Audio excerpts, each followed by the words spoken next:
World Next Week. I'm James Corbett of CorbettReport.com. And I'm James Evan Pilato of MediaMonarchy.com, Starship Troopers, or How I Learned to Stop Worrying and Love Space Corps. We've got that story, plus Bayer gets stung by funding their own opposition. But first, between the amazing CNN blackmail meme wars being waged as we speak, and following up on last week's Nothing Burger buffet of dinosaur media fails, corporate media achieved new levels of absurdity that you may have even missed last week. Like when Jesse Ball, writing an op-ed for the Los Angeles Times, suggested every American be required to spend a stint behind bars every decade as a veritable guarantee to improve conditions of incarceration in the United States. In the piece titled, "Everyone Should Go to Jail, say, once every 10 years. And I like how even he adds the word say within there that makes it sound like the idea is just coming off the, say, top of his head. Jesse Ball writes, quote, "A notable demand that is made upon the citizens of the United States of America is that of jury duty. Although many despise, hate, and avoid it, there's a general sense that the task is necessary. We believe a society is only just if everyone shares in the apportionment of guilt. To this demand of jury duty, Jesse Ball would like to add another, and in the same spirit. I propose that all citizens of the United States should serve a brief sentence of incarceration in our maximum security penitentiaries. This service, which would occur for each person once in a decade, would help ensure that the quality of life within our prisons is sufficient for the keeping of human beings." So some nations that love war have forced military conscription or national service. So why shouldn't a nation that loves locking up more people per capita than any other nation in the world, why shouldn't the USSA roll out this sort of scared straight on steroids, James? I asked very tongue-in-cheek. Well, actually, I kind of like this idea. I think this is a great idea, but I'd like to make a little amendment. I don't think every person should be forced to do this every 10 years, say.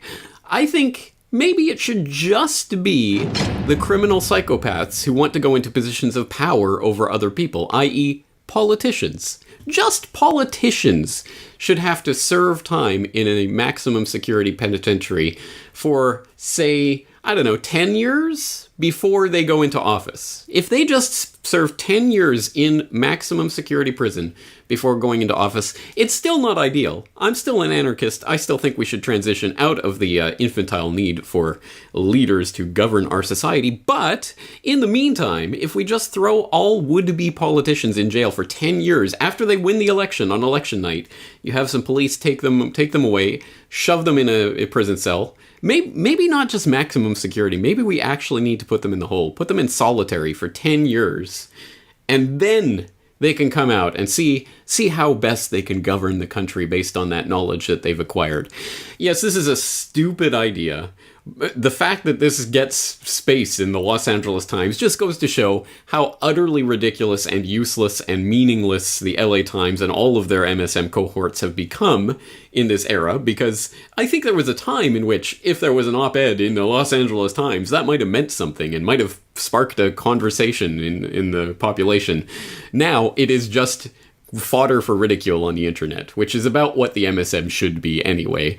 But I still like my idea better. Let's just preemptively throw the crooks and criminals in jail, the politicians. Some of the other candidates being offered up in some of the comments related to this story are the people who run the for-profit prisons, maybe the Corrections Corporation of America, the CCA. And as you know, James, they're kind of dinosaur media cohorts. I had to double check who owns the Los Angeles Times. It's the Tribune Corporation, and they own pretty much all the other big last newspapers that are left in America that aren't named the New York Times and the Washington Post. So as we move to our second story this week on New World Next Week, episode 315, we move to our friends at the Free Thought Project and a story that I talked about a little bit on my morning show this morning. And I'm glad that we can actually go into it a little greater detail here. Bayer accidentally funds study showing its pesticide is killing the bees and promptly denies those conclusions. A large-scale study on neonicotinoid pesticides is adding to the growing body of evidence that these agriculture chemicals are indeed harming bee populations, to say the very least.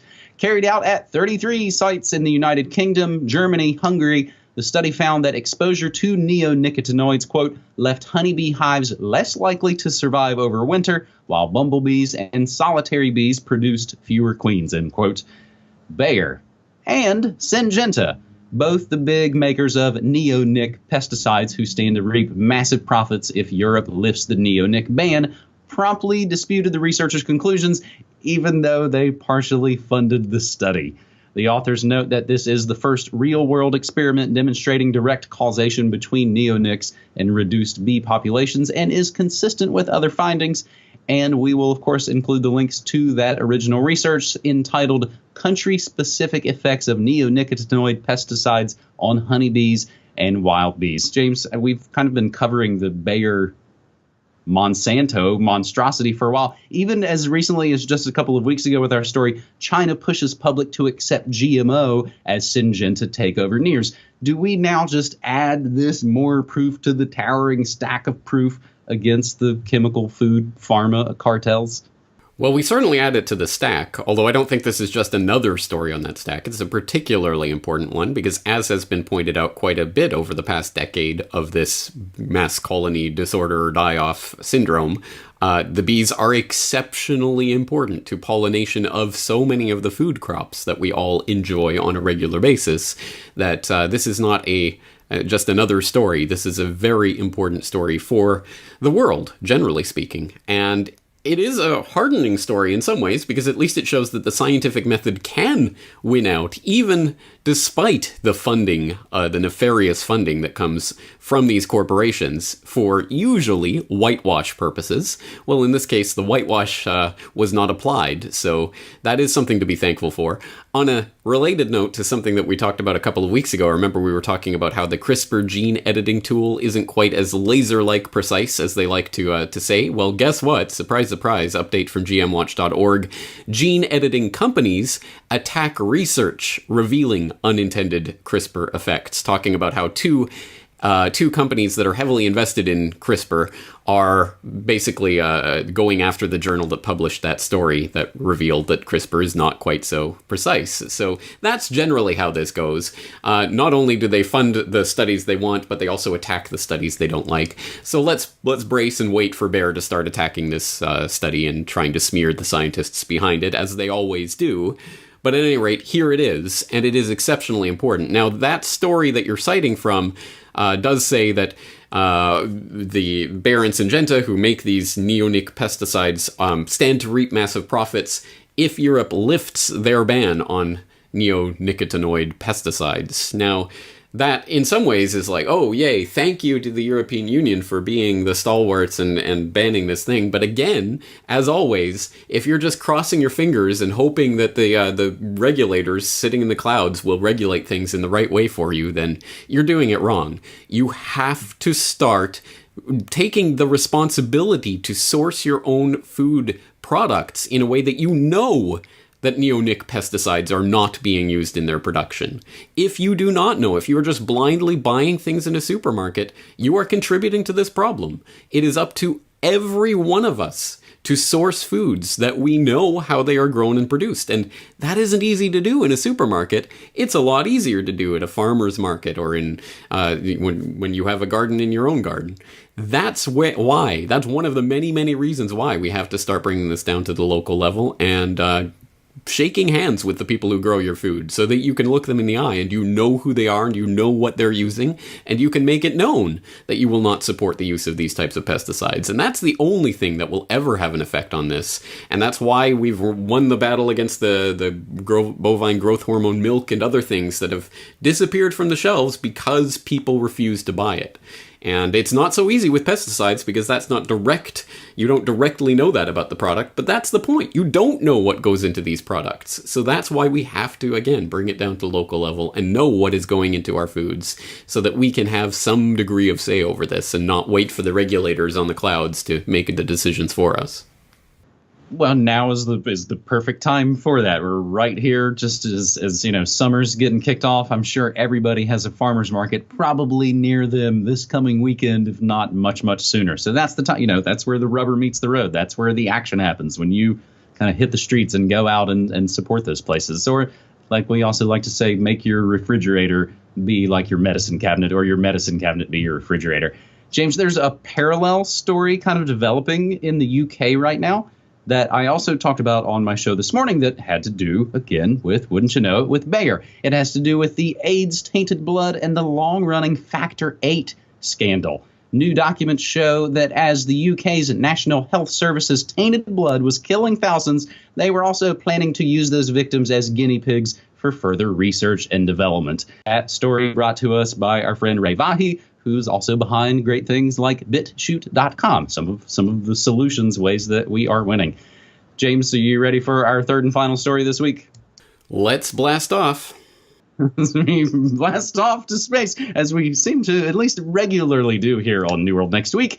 And we get this story from our buddy Graham Salisbury. U.S. to create Space Corps in radical Air Force overhaul. This would be another story with so many things going on that you may have missed. As part of its version of the 2018 Defense Authorization Bill, the U.S. House Armed Services Committee have voted to create a Space Corps. That's what they're calling it. A sixth branch of the country's armed forces focused on military maneuvers beyond the Earth's atmosphere. The Space Corps, which has yet to gain full approval, would absorb all of the Air Force's current space missions under the new umbrella of U.S. Space Command. It would also make the head of the new service the eighth member of the Joint Chiefs of Staff. The plan, which could be implemented as soon as January 2019, has been developed as part of a radical reorganization of the U.S. Air Force. Several members of the congressional committee claim to be blindsided by this proposal, but Mike Rogers, Republican out of Alabama and frontman for this push, argued that the plan's been in development since the publication of the Rumsfeld Commission report, a study outlining future U.S. space strategy way back in 2001. Under this new plan, all operations, for example, involving the X-Force's secretive X-37B space plane would fall under the control of the new U.S. Space Corps. The Space Corps would be the first new military service since 1947 and it's not specifically banned by our old friend, the Outer Space Treaty, a 1967 international agreement outlawing the use of the moon and other celestial bodies from being used as military outposts. So I've got supplemental audio and video from the UK Independent and from NPR, but the first best stuff and what most of these other reports are reporting from and quoting from is Federal News Radio. And we're no stranger to this. We've covered this. We've covered the weaponization of space, moon tourism, and more, all on New World Next Week. And, of course, all those links will be in the show notes. But my favorite in the related links, James, goes to January 11th. 2001, with the AFP story and headline, quote, Rumsfeld Commission warns against Space Pearl Harbor. 8 months to the day before the events of the new Pearl Harbor. James? Yeah, it is interesting because people who've seen his confirmation hearings when he was getting confirmed for Secretary of Defense will know he was talking at that time a lot about this book about Pearl Harbor and how it was a surprise attack. And so that was very, very much something Rumsfeld was hyping up at that time. And as you say, the new Pearl Harbor hit just 8 months later. So interesting. But yes, a space Pearl Harbor. Can you imagine what that will look like? Maybe Project Bluebeam or something along those lines. But at any rate, I think that's in the long-term cards. I'm not sure whether that's going to happen between now and 2019 when they hope to set up this new Space Corps, but at any rate, there it is. And you're right, we have talked about this over and over in the history of New World Next Week, talking about space and the weaponization and militarization of space. It's unfolding like a nightmare right now. It is happening, and of course it's happening. Of course this is where it's going. Of course the United States is going to be pressing it and trying to militarize it because, hey, it exists and we haven't conquered that domain yet, so let's do it. Of course that's where this is all going. And unfortunately, we now have a population that has been so effectively psyoped that they literally believe that the Earth is flat and there is a dome a couple of thousand miles up. There's outer space. That's ridiculous. That's an Illuminati illusion, guys. There is no outer space. So people are now caught in those psyops, and they are literally can't even talk about subjects like this because they've been taught to believe that it doesn't exist. Total nonsense. And unfortunately, that's where a lot of the people who would be joining me, and I assume you, in opposing things like this Space Corps, now are off talking about the silly PSYOP nonsense. So that's the point that we've arrived at. And, I mean, talk about anti-war going AWOL. Now there's even fewer and fewer and fewer and fewer people who genuinely care about subjects like this and will genuinely try to oppose it. So, James, I think that's a great way to wrap up this episode. And again, of course, all those stories will always be mentioned in the show notes. So, as you say, James, we turn it over at this point to the audience to continue all the research. And we also ask, of course, that you please support our independent, non-commercial work via Patreon. We got Bitcoin, we got PayPal, and you can find, of course, all of those links at our own respective websites. James? All right, until next week. Let's do it again then. James, thank you for 3 great stories. Thanks, buddy. Take care.